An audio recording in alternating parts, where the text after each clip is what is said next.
hey, that's something I want to be a part of.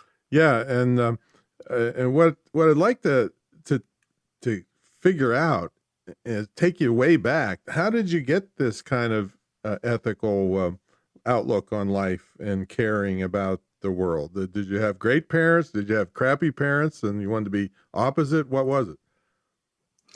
It's a prosaic, boring story, I guess. I just had great Okay. parents, and I grew up in a small town in rural Virginia, and there were a lot of people in need. I remember instance. I was born in '71, so I don't know exactly in the '70s when that transfer of Vietnamese citizens came to the United States after the Vietnam War. But I remember that as a kid, and there was a family that ended up in our how they ended up in rural Virginia, Yeah. I don't know, but they did.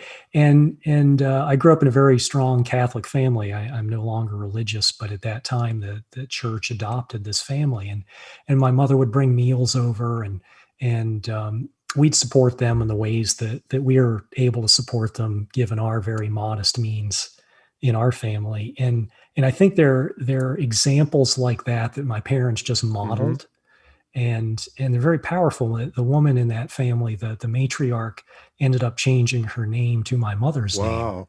which was Diane after some time. And I don't think you can grow up in an environment where your family's participating in those kinds of things and not be affected, and to see the value of treating people well, and the costs to people when societies don't function well, when people are at war, literally in the case of these people that ended up in Virginia, but also just in terms of the poverty that occurs when we don't have a society that allocates resources in a way that people can get a fair shot at life. So these are the things that were discussed in my family, and were introduced to me, and I think they really stuck with me.